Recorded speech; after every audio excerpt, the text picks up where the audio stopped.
Hello, my name is Alan Tidwell. Welcome to this year's presentation of the Peter Tali Coleman Lecture on Pacific Public Policy. The namesake for today's lecture was the longest-serving governor from an American territory or state representing American Samoa. Coleman was a graduate of Georgetown University and was an exceptional advocate for Pacific voices. I'm reminded of his words, "Come, let us build the future in partnership." In keeping with the governor's words, the Center for Australia, New Zealand, and Pacific Studies at Georgetown University and the Center for Pacific Island Studies at the University of Hawaii have partnered to bring you the Blue Pacific Futures series. This lecture is part of that series.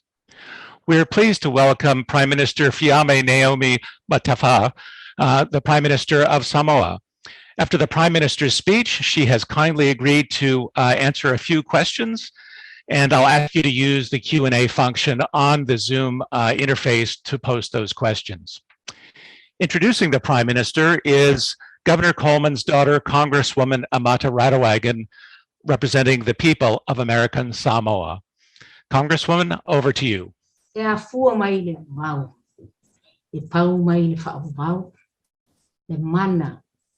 Tu mawai mamalu tau ave o Samoa le atu tofi. E pastika, e I turu inga o le atu lau. Tu lau tapua inga pa ia. Talofa lava. Thank you, Professor Tidwell, for that kind introduction. I'm absolutely delighted to introduce your next distinguished speaker, because I simply cannot think of anyone more fitting to headline the Peter Tali Coleman Lecture Series at this prestigious university. The purpose of this lecture series is to advance knowledge of Pacific issues, and the opportunity to hear from Prime Minister Fiame Naomi Mataafa is timely in every way. She is truly a respected trailblazer and a lifelong leader. She first entered Parliament in 1985 and is the leader of the Fa'atuatu'eleatua Samoa Watasi, or FAST Party. She has made history as she is the first female Prime Minister, serving as the 7th Prime Minister of Samoa. She was also the first female Deputy Prime Minister of Samoa. She is the Member of Parliament from the Lotofanga constituency on Upolu's south coast. Prime Minister Fiame first joined the cabinet in 1991 as Minister of Education, Sports, and Culture. She also served as the Minister of Justice and Courts Administration, and in the last parliamentary term, she was the Minister for Natural Resources and Environment. She has also represented Samoa in the executive boards of UNESCO and governors of the Commonwealth of Learning. She is currently the chair and pro-chancellor of the University of the South Pacific and the chair of the Eminent Persons Advisory Panel in the Pacific Leadership Program, Australia. In addition to Ministry of the Prime Minister, which includes Cabinet Affairs, Immigration, and much more, her ministerial portfolio also includes leadership of the Ministry of Foreign Affairs and Trade and numerous other responsibilities. All these historic accomplishments bring further honor to the immense legacy left by her father, the first Prime Minister of Samoa, Fiame Mataafa Pauina Mulinu'ulua, following independence from New Zealand. Of course, he knew Governor Waifatali, Peter T. Coleman, well, as they were both first Samoans in modern history to lead their respective island groups in the Samoan archipelago, and in doing so, showed the way for many other places around the Pacific. Prime Minister Fiame's grandfather was a leader in framing Samoa's constitution. Her mother was a diplomat, educator, and public servant. American Samoa shares deep cultural ties and lasting friendship with our neighbors just to the west in independent Samoa. In the Pacific and on the world stage, Prime Minister Fiame represents an historic advancement for women in leadership. She is leading her nation forward as a reliable friend and trading partner with the United States, Australia, New Zealand, and the many Pacific partnerships we share. This audience will benefit from her insights, and I am humbled to introduce to you now Prime Minister Fiame Naomi Mataafa. Whaftai soifua. Ia o te moai whaftai atu e lau whionga ui whatani e lau sānoanga whawheloa ai ia mai se foi le whapai le mamalu o le atunu i o tulang wharupe. Whaftai tele mo le wala aulia o te lona tau ala mai lau whionga e whai ai le nei tau talanga. Ia e au ngā fo i e mori atuai se mau ale kato malo. Talofa lava and warm greetings from Samoa. Opportunities for office bearers such as myself to speak and to interact with learned colleagues and foreign policy makers at forums such as these do not come too often. It is therefore a privilege and an honor to deliver this year's Peter Tali Coleman lecture on Pacific public policy. I am particularly pleased for this opportunity to speak to you on the subject of Samoa's foreign policy. There would have been many discussions and analysis over the years on the foreign policies of the roles of small island developing states, SIDS, like Samoa in international relations. Given our smallness and absence of economic or military influence, many will have also pondered the effectiveness of our foreign policy, let alone our ability to mold and influence substantive bilateral or multilateral discourse in pursuit of our foreign policy objectives. This year, on the 1st of June, Samoa will celebrate the 60th anniversary of our independence. We may be young compared to other countries, but in the context of our Blue Pacific region, Samoa was the first Pacific Island country to achieve independence. 60 years of self-government have reaped defining successes in our development efforts, as well as important challenges and lessons learned. Today, I will endeavor to explain Samoa's place in the world, small as we are, and rationale for our international engagements.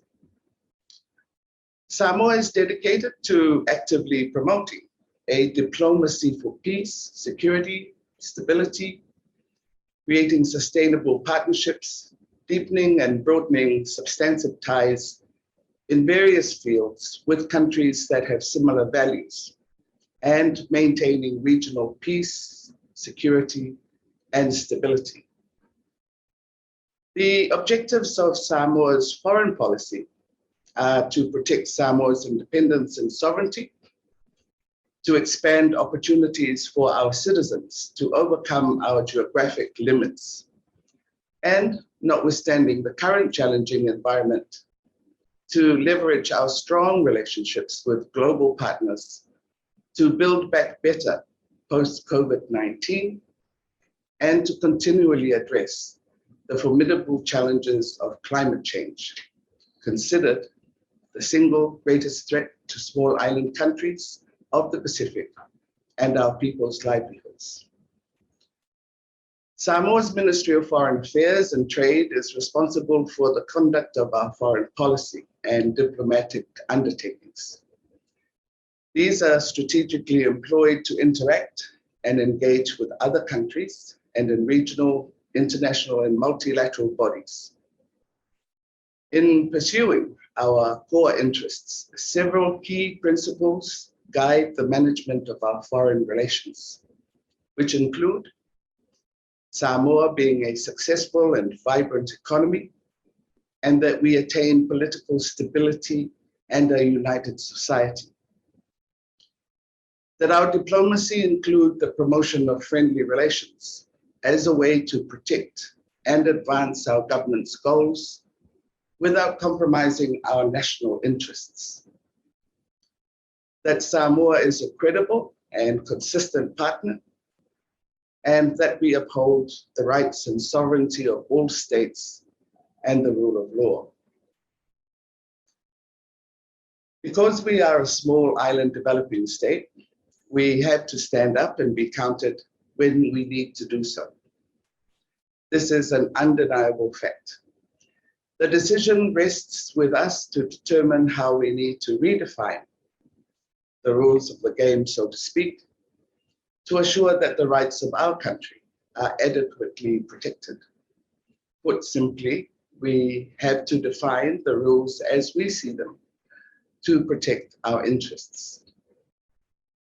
At the same time, we have a responsibility to strengthen and safeguard our legal and governmental institutions to ensure they are fit for purpose, and that integrity and oversight bodies are empowered with resources and authority to effectively support us in our work. There is no doubt in our mind as to our status or identity as a small island developing state.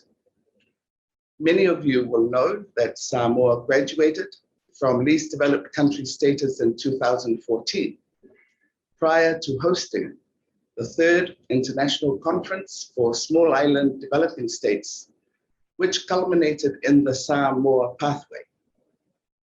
The bid to host was premised on the demonstrable ability of our country to lead its own development, take ownership, manage and implement good governance practices, build human capacity to sustainable levels, use robust national processes and systems, and be held accountable for the use of resources. The transition ensured that Samoa received resources in forms that are flexible enough to allow us to determine utilization towards our national priorities, such as budget support, aligning investment and assistance with national development needs, as identified in former strategies for the development of Samoa.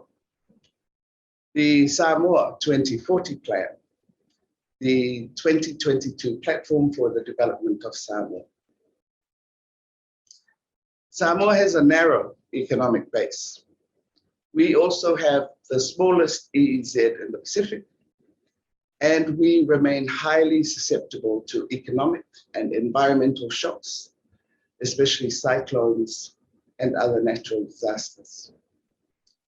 More and more, natural disasters have emerged as a key determinant of growth in Pacific Island countries like Samoa. Moreover, it is observed that while official development assistance directly contributes positively to economic growth, it also effectively mitigates the negative impact of natural disasters on economic growth if encouraged to be invested in essentials to minimize the human and economic cost of natural disasters. The impacts of COVID-19 have been substantial, particularly on our key sectors of tourism, fisheries, and agriculture. The effects are exacerbated by the impacts of natural disasters and climate change, which further underscore the vulnerability of Samoa. As well, we continue to face challenges in the training and education of our young people and are acutely aware of the far-reaching implications that these have for our children, their families, and our communities. COVID-19 has also led to increased incidents of domestic violence and gender-based violence in Samoa. Our commitment and determination to defeat this issue is centered on a whole of government and society approach. Important development gains that Samoa has made over the past decades reflect the priority that we continue to place on our development agenda to ensure that service delivery to the public is not compromised.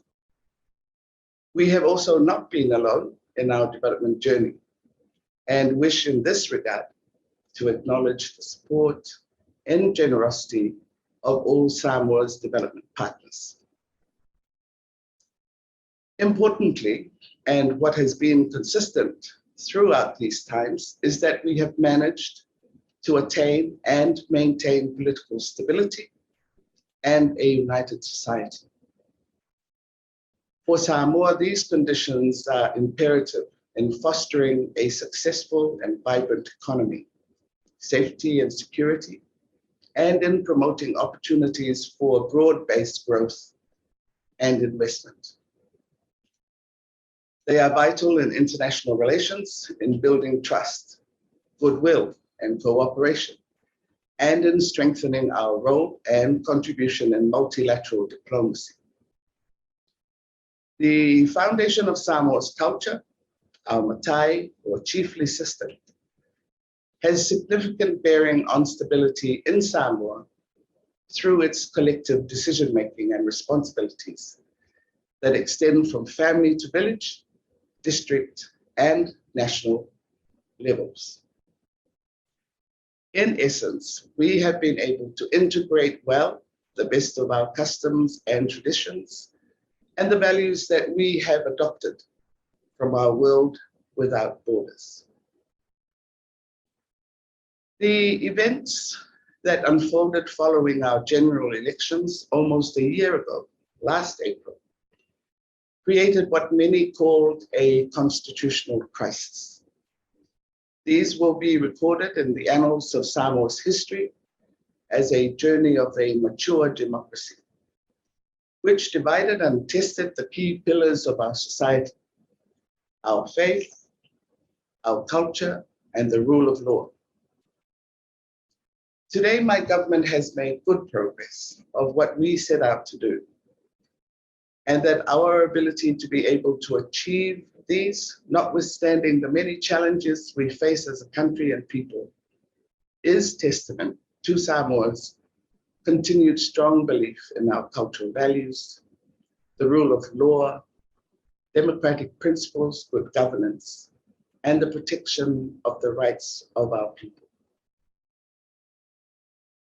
Samoa currently enjoys diplomatic relations with 105 countries, with whom we have shared values and cultural understanding. Where there are differences, we look at ways to interact with each country so that engagement is more productive and beneficial.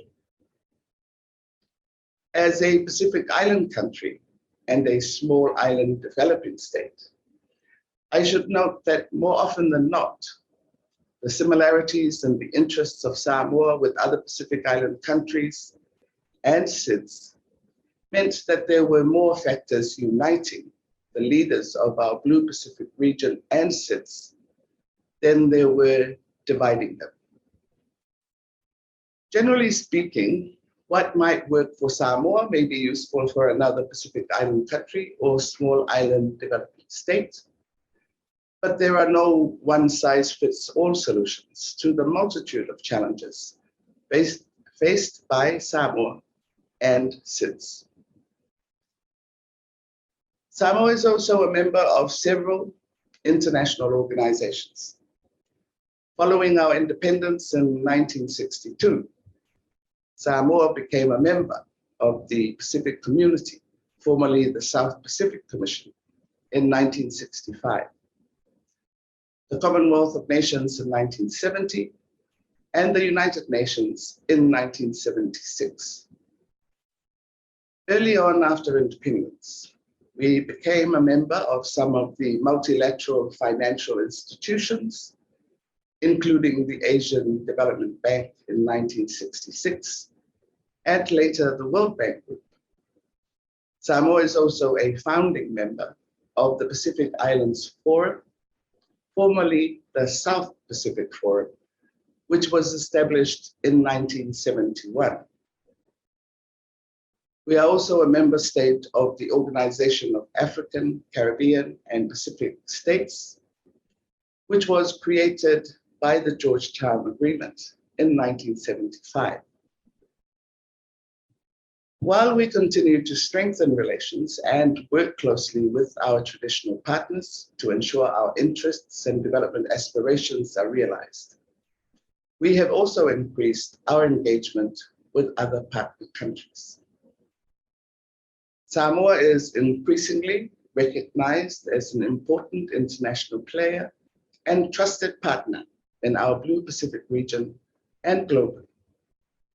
A number of important regional and international meetings have been held in Samoa, and we currently host several diplomatic missions and international organizations. The British High Commission was the most recent diplomatic mission established in Samoa. We also host an expanded United Nations presence comprising a resident coordinator office and 15 agency representation, a World Bank country office, and an ADB Samoa Pacific country office. The PESA Plus unit, the Polynesian Leaders Group's Secretariat, which is an interim arrangement, and SPREP, and the Pacific Climate Change Center. Samoa also hosts key Pacific regional law enforcement and legal agencies. The Secretariat for the Pacific Immigration Development Community, the Pacific Transnational Crime Coordination Center, and the Pacific Islands Law Officers Network. That support and strengthen our work and the region as a whole in law enforcement and border security. All these provide the means for Samoa's ongoing development, employment, and other opportunities for our people. Our chairmanship of the groups such as the Pacific Islands Forum, the OACPs, and the Alliance of Small Island States is a reflection of our contribution to the decision-making and shaping of multilateral systems and important regional and international policies that directly impact the development of our country and people, as well as the Blue Pacific region. We engage substantively on key global and regional issues such as Agenda 2030 on sustainable development, the Samoa Pathway, climate change, oceans, rule of law, disarmament and trade, as well as UN funds and programs that make global policy decisions on development and funding support that benefit Samoa.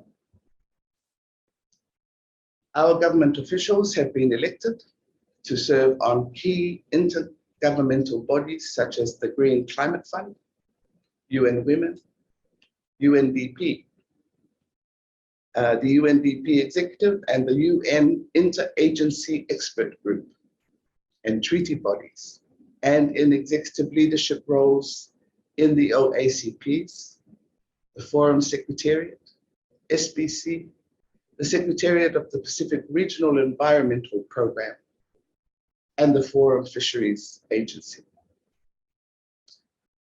Every effort is made to report on our international obligations.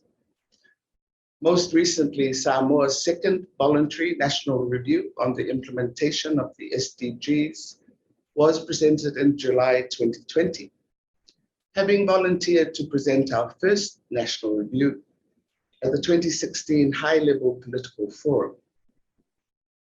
Our third report on the state of human rights in Samoa was received by the Human Rights Council Universal Periodic Review Working Group in November of 2021, having previously submitted a national report and presented to the Council in 2011 and 2016, respectively. These help garner support for assistance to address areas of concern linked to our development framework and priorities. Implementing the SDGs, human rights and climate change obligations will continue to be a priority and part of the ongoing COVID-19 response for Samoa to ensure that we leave no one behind. Samoa's trade relations have been strengthened with key trading partners through trade arrangements like the Pacific EU Interim Economic Partnership Agreement, the Pacific UK Interim Agreement, the Pacific Agreement on Closer Economic Relations, PACER Plus, in 2020, and the Pacific Island Countries Trade Agreement, PICTA, and through our accession in 2012 to the World Trade Organization. These have facilitated the negotiation of our positions, the implementation of our obligations, as well as developed new opportunities to expand trade for Samoa through development cooperation. Our Ministry of Foreign Affairs and Trade is very small. Our overseas representation is even smaller. One can therefore imagine the strain on our limited resources from the many complex structures and processes of multilateral diplomacy. Even so, we have recently opened a High Commission in Fiji and will soon open an office in Geneva. The measured expansion of Samoa's presence overseas is important in sustaining our international relationships to achieve the objectives of our foreign policy and to ensure our priorities and interests remain high on the agenda of the region and the UN. We are very pleased and excited that Samoa will also host the signing of the post-Cotonou Agreement as soon as arrangements are concluded, as well as the Commonwealth Heads of Government meeting for 23-24. This is despite high levels of interest from other countries to host. At the bilateral level, we remain strong ties with our traditional partners. Our cooperation programs have continued to make a positive impact in critical areas of our national development, including health, education, fisheries and agriculture, business development, security, people-to-people exchanges, and capacity development. There are times when our relations and sovereignty are called into question by some when the development of initiatives within frameworks of established joint consultative and cooperative mechanisms are probed. Some postulate that we do not know what we are doing, perceiving relations with emerging partners with misgiving. The polarization of the geopolitical environment, more evident in the region now than before, has not helped. In the conduct of Samoa's relations and work, we endeavor to deal fairly and openly with all our partners. Sure, we have deep and long-standing relations with some more than others, but we are and will remain a credible and consistent partner in all our relations. Samoa shares very close relations and cultural ties with all Pacific Island countries. The depths of our relations at the bilateral, regional, and sub-regional levels have endured the test of time, particularly as the region becomes an increasingly contested space. With greater reason, national and regional stability have never been more critical in order to maintain peace and security, prosperity, and well-being of all Pacific peoples and of peace. We continue to underscore the importance of our Pacific Island countries being able to have a strong and collective voice on issues vital to our development as a region and in line with our respective national development plans. We also endeavor to provide inspired and committed leadership in our foreign policy. As a founding member of the Pacific Islands Forum, we remain a strong advocate of forum unity and centrality. A delicate balancing of interests is sometimes required of our relations, and at all times, we promote an inclusive approach and respect for each other's sovereignty, regardless of size or economic status. As I said earlier, where there are differences, we look at ways to interact or talanoa with each country so that our interactions with an emphasis on consensus or the Pacific way are more productive and beneficial. The Blue Pacific identity and narrative, a term introduced by Samoa at the annual Forum Leaders meeting in 2017, allows us a collective and powerful voice and action that we can take beyond our region to voice the concerns and interests of the Pacific. A case in point has been the committed approach of all Pacific Island Forum leaders and their partners in the negotiations of the Paris Agreement in 2015. Samoa was one of the first countries to ratify the agreement in New York. We remain steadfast in our efforts to advance our forum leaders' vision under the framework for Pacific regionalism, including through the work of 9 regional organizations owned and managed by Pacific Island countries, collectively known as the Council of Regional Organizations of the Pacific, or CROP.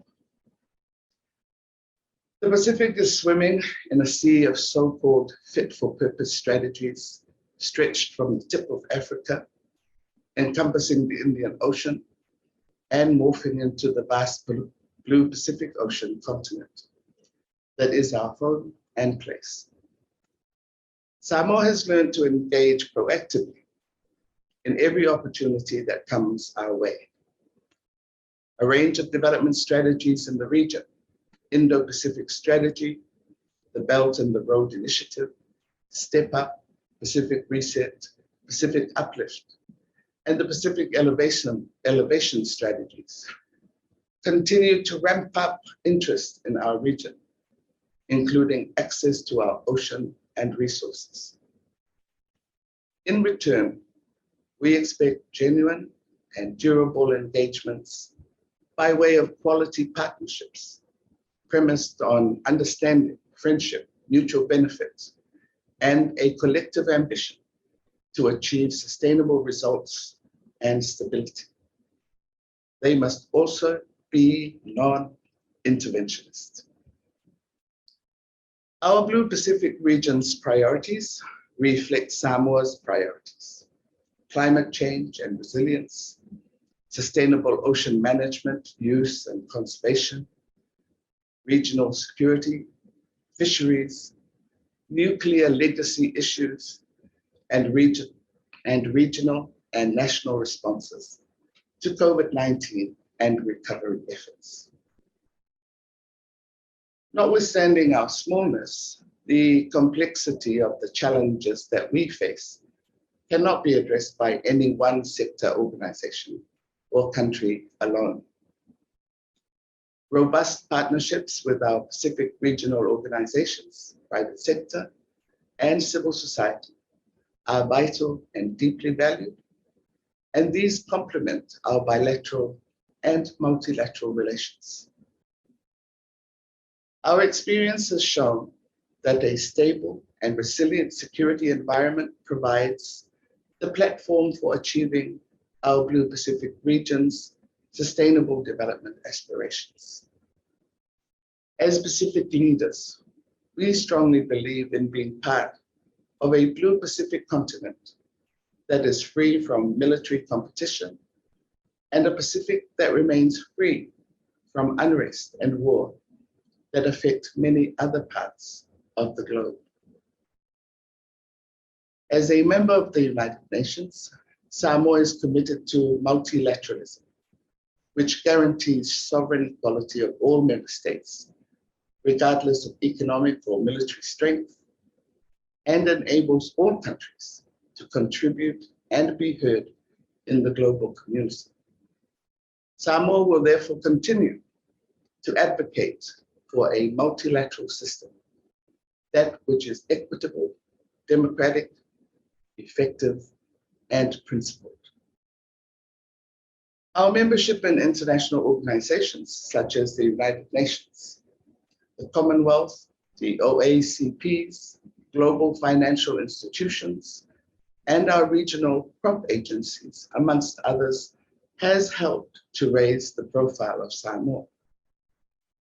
These provide a critical platform through which Samoa can engage as an equal with other developed countries, where we can state our position and stand our ground in a firm and principled manner without compromise of our national interests.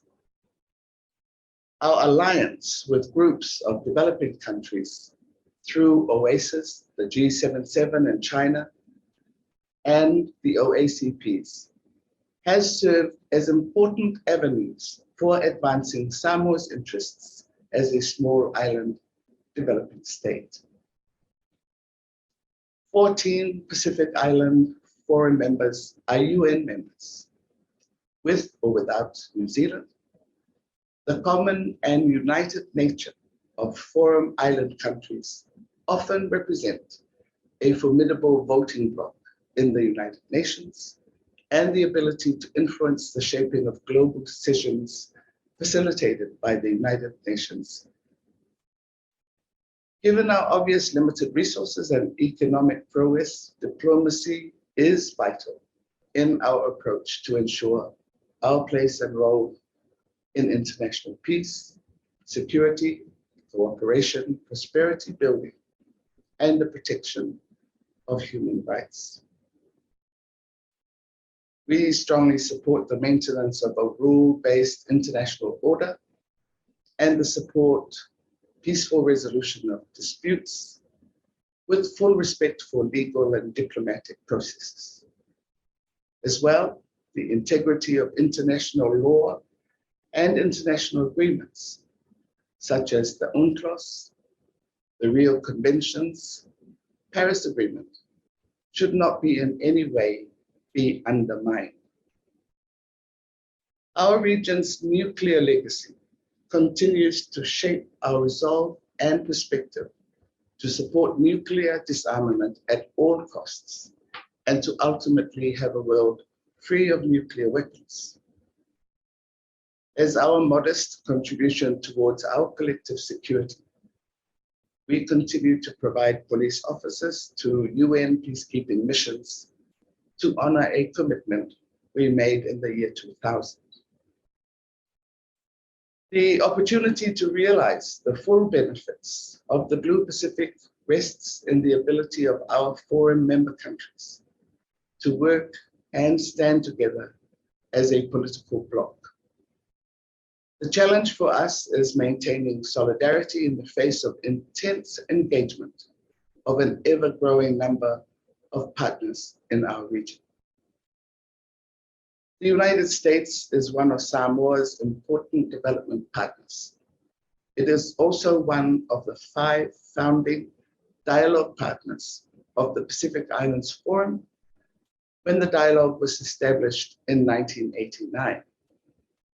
Its aim was to facilitate engagement with those countries outside the Blue Pacific region, which have significant cooperation, engagement, and interests with the region in order to build understanding, support, and action on the Forum leaders' vision and regional priorities.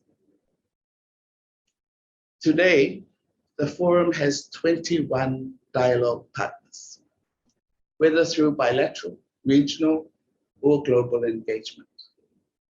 I look forward to the United States' continued engagement and contribution to our national and regional development aspirations. I end as I started by affirming that the effective management of our foreign relations and our active and substantive engagement in bilateral and multilateral remains central to our work.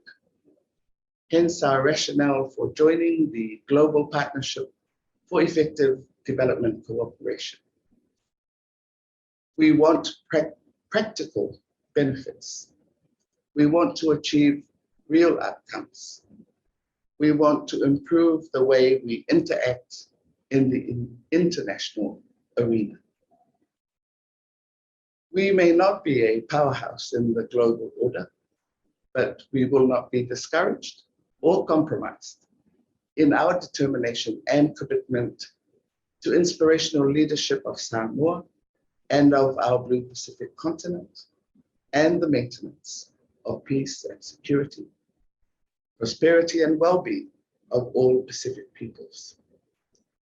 And to all our partners, this means for us having honest conversations with us as Pacific leaders about how good governance and transparency, open media, fostering participation, domestic cohesion, and developing resilience all help nurture our economic prospects and thereby our independence and sovereignty. I thank you all for your attention.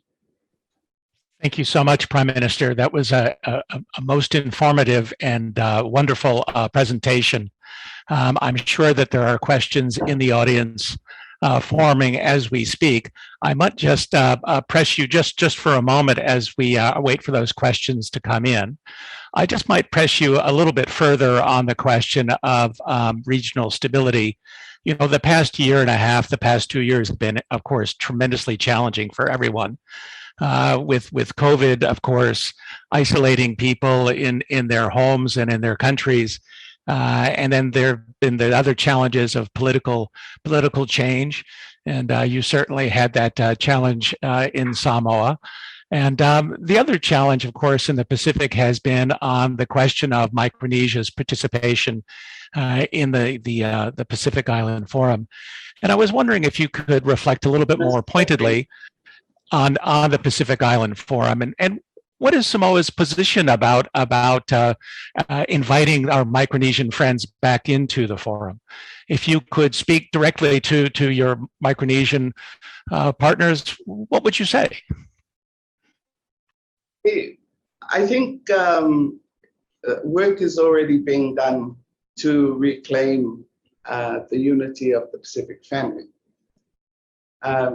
It was an unfortunate situation. But then, you know, you don't really know until it happens. And perhaps the leaders had not thought about the outcomes of, you know, taking particular decisions. But when it became apparent that the North Pacific side of the family felt excluded, I think that was the message which was received by the rest of the leaders. And in the Pacific way, we're not in about excluding people, you know, we're an inclusive community. So I can say that work is already on the way to find a mechanism by which our family in the North can return to the fold, so to speak. But it has been quite challenging also, you know, with the COVID situation.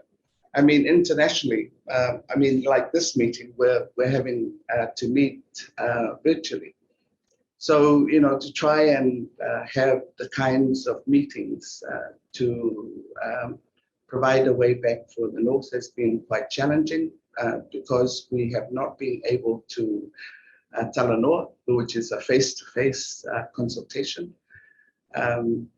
But we're hoping for the leaders to have a meeting in June. And by then, hopefully, we'll have resolved the issue of bringing back the northern members of the forum. I did make a very strong point, Dr. Tidwell, that for small island country regions like the Pacific, a collective stance is so much more important for us, not only for our immediate interests as interacting as a community, but also ensuring that our voice is heard on global platforms. So it's very important for us that the Northern Pacific side of the family comes back into the fold. Thank you very much. I'd like to turn now, if I could, to a few of the questions that are appearing in the Q&A function. And the first question comes from Emil Freiberg in Washington, D.C. And Dr. Freiberg asks, he observes the BBC reported on the support you have had from female friends. Could you comment on how the Margarita Circle has supported you over the past 2 years? Well, it's really interesting. Here we are talking about global issues and so forth. But ultimately, in all our journeys, it's those who are immediately behind you, not necessarily seen by the public. But the story behind the Margarita Circle is essentially, just a bunch of friends. I resigned from the last administration, and they turned up at my house and said to me, "What do you want to do? Do you need any help? And how can we do that?" So what I wanted help with essentially was to begin public forums and to discuss these 3 controversial bills that we're processing through, and the reason why I had resigned. So we developed these public forums, starting off with young people in the urban area, business communities, because there was a consultation process taking place through the parliamentary process, and they were hitting all the traditional, constituencies. But we wanted an approach where, we were meeting, smaller communities, particular interest groups, and especially targeting young people and women, which are not necessarily heard through the more traditional consultative processes. So we started, well, with the help of the friends or the Margarita Circle, and it was very successful. And then when I joined the FAST Party, they also then formalized a roadshow process by which they took, the broader party manifesto out to the country. But yeah, so really, it's like most of us, especially those in the political field. I'm sure the Congresswoman also understands this. You have levels of support. And it was interesting when someone said to me, the BBC, are they my kitchen cabinet? I said, no, they're not my kitchen cabinet. They're my moral support. They are all professional people in their own right. The funniest thing is that they're all political virgins, never been involved in politics, but had a feeling that, they were living in a country that they weren't very happy where it was going. And I suppose this was their way to make a change that they were wanting to do. So, yeah, that's the background of the Margarita Circle. Thank you so much. Just moving now to a slightly different topic. This is from Hazen Williams, and Hazen asks, really looking towards Singapore becoming a dialogue partner of the Pacific Island Forum. And Hazen is wondering, what role do you see Singapore playing in this role as a dialogue partner? And I suppose, the question really is, what are you looking for from Singapore? And, is this going to be influential in the Pacific Island Forum? Singapore has quite strong bilateral relations with foreign member countries, including, of course, Samoa. Singapore, of course, internationally has made a reputation for itself, in the development spheres. We've had different interactions with Singapore. They assisted us with health issues, especially with the development of kidney services in the country. They have probably one of the more successful programs in Singapore. We've had interactions with them in technical spheres, infrastructure, city development, water issues. So Singapore is not a stranger to us.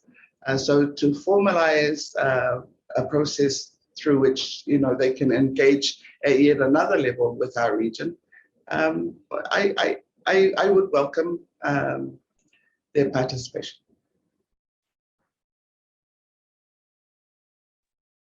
Thank you very much. A couple of questions have been raised by in the Q&A function, and I'll sort of amalgamate them together if that's okay.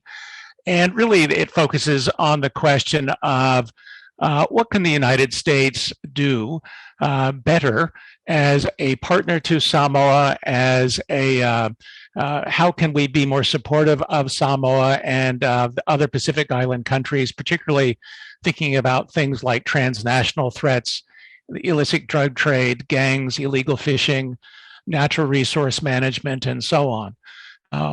Help us think more broadly about what it is that we can do to assist Samoa. Well, I think, the geopolitical arrangements were such that the US had its focus elsewhere than the Pacific. So we have noted that there's a renewed interest for the US. I mean, we have, but just speaking on Samoa, we've had the Charge d'Affaires office, which is attached to your Wellington embassy. That office has been with us for a while now. And, we've had various development projects through them.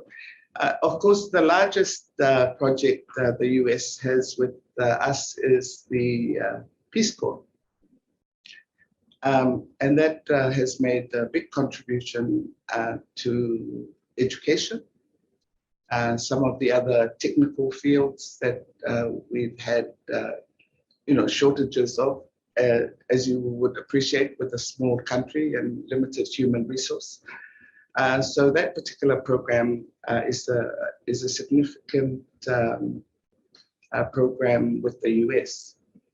More recently, I think the whole security issue, the US has partnered with other partners within the region to provide security services, especially of our oceans and policing the boundaries, and especially other security issues that are being mentioned, transnational crime and illegal fishing, and then of course through the various other regional developments, fisheries of course being one of them. We've had quite a long association with the US. I think the particular question about how the US can help us more. We do have a process by which we sit down with our development partners. We lay out what our priorities are and have a conversation with our partners to which sector they feel they can best contribute to. If I could give an example, for instance, our development agreements with, say, like the EU, they determined that they would like to, focus on one particular area rather than have a more broader engagement with us. So most of the EU work here has been to do with the water sector. So this is a particular approach that we have. We're very happy, of course, because there is a representation here of your American government that they can participate with us through that process. And especially as a new government, we're very keen to sit down and have that conversation with the United States as to how our interests and their development programming can be aligned. So I hope that's a helpful response to the questions. Yes, thank you very much. Much appreciated. I've got two questions here. One from Anna Pauls in New Zealand from Massey University. And Dr. Pauls asks that, we have this draft security agreement that the New Zealand foreign minister had suggested might destabilize the region, and others have made a similar sort of comment. And I was wondering if you share that view, that that security agreement between the PRC and Solomon Islands has the potential of destabilizing the region and bringing unwanted elements of strategic competition to bear in the Pacific region. I'd just like to say talofa to Dr. Pauls. She's another young lady who has ties to Samoa through her family and their service here. During the New Zealand administration. Yes, it's become very topical, the agreement and the Solomons and China. I think at the outset, can I just say that this is another development that is occurring now in the Pacific and the interests in the geopolitical discourse and activities. I think in the normal way, I think I spoke to like the dialogue partners for the forum. We have the core members who live in the region, and our dialogue partners brought in our development partners outside the region, which includes China, of course. Now, it's sort of the discourse seems to be, what is seen as an internal arrangement versus what is now appearing to be external arrangements of the forum members.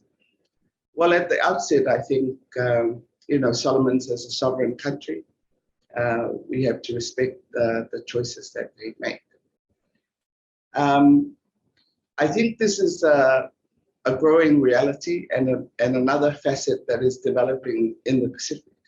And it's going to present us with matters that we will need to address and to address more quickly, as opposed to leaving it in the back burner.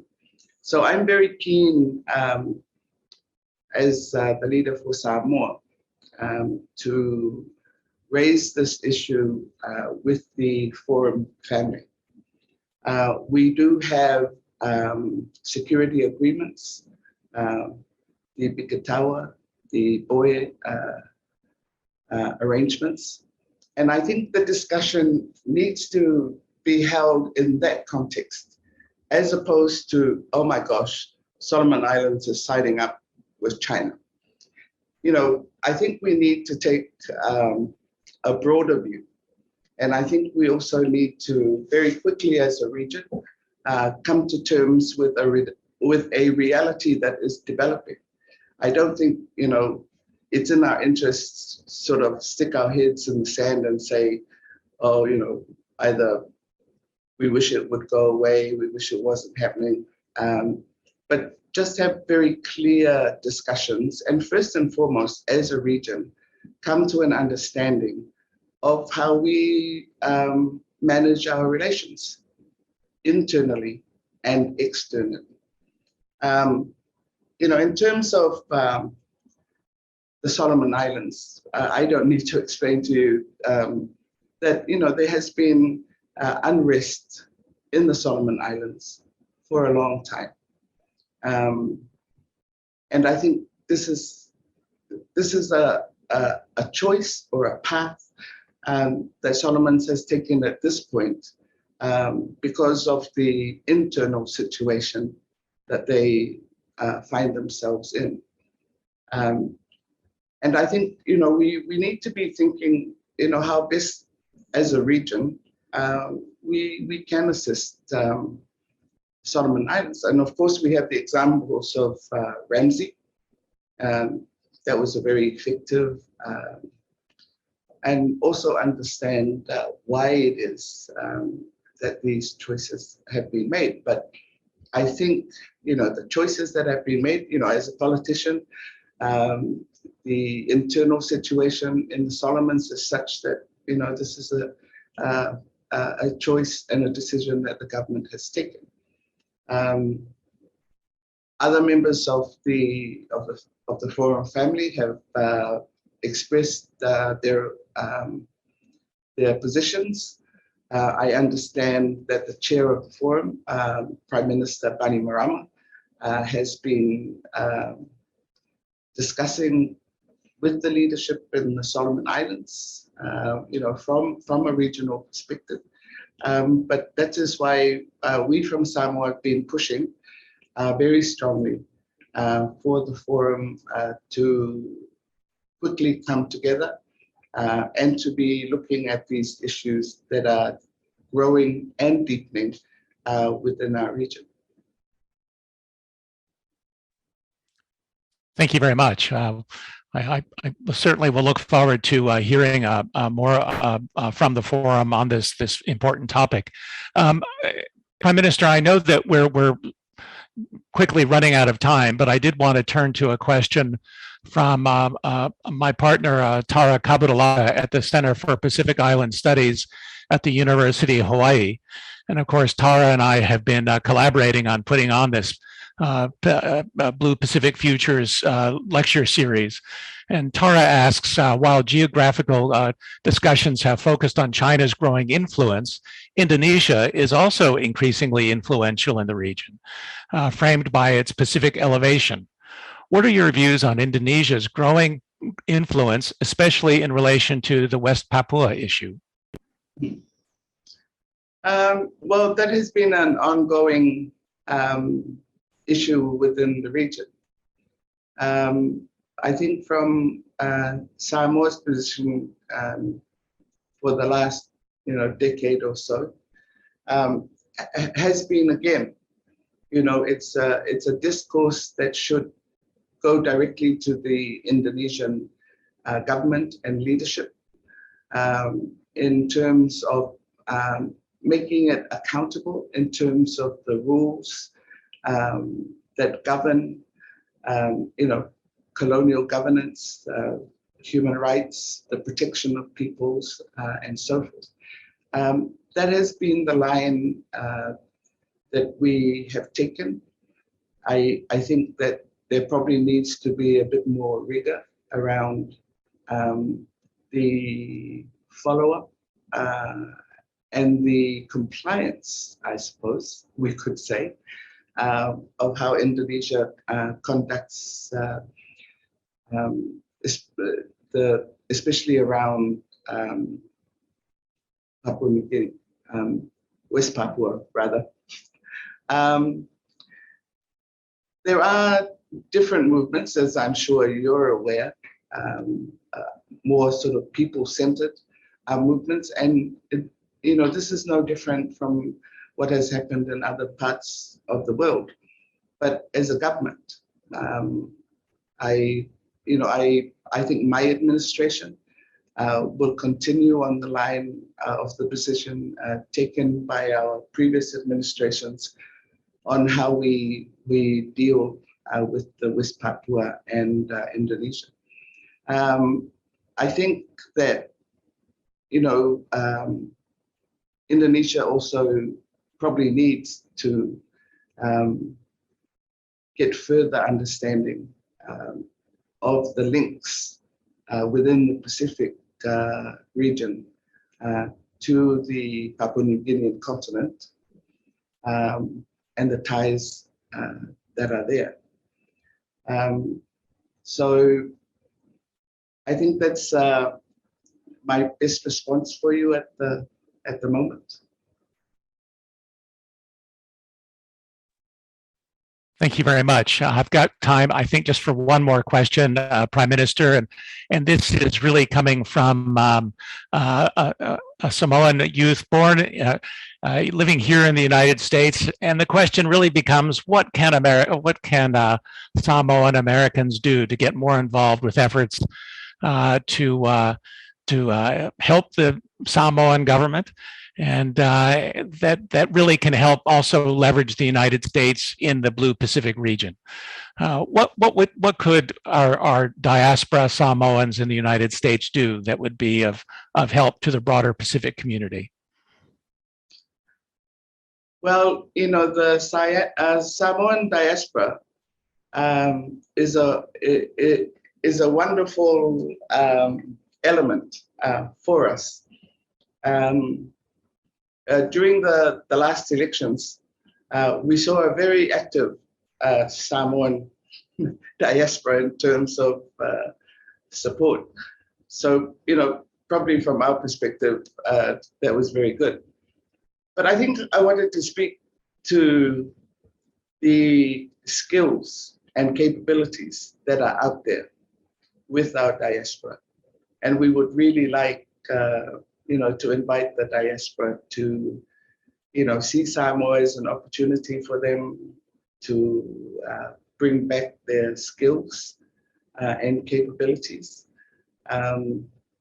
There's so many fields where we need help, and you know, currently with the COVID outbreak now that we have, the spread in the communities, we need help, especially in the health sector. But in terms of building back, you know, after a period of lockdown, of which the whole world has experienced, there are so many opportunities of development in the process of rebuilding, to which, you know, a contribution from the Samoan diaspora could help us with. Prime Minister, thank you so much. And I know now we have come to the end of our time together, so I want to thank you so much for your time and your wise words and your insights. And I'm looking forward to my invitation to the Margarita Circle, but that's some other time. Prime Minister, thank you. All the best. Bye-bye. Thank you very much. Thank you, Congresswoman Faftaitele Lavailaufilm Alofat. I love it. Malo sa no.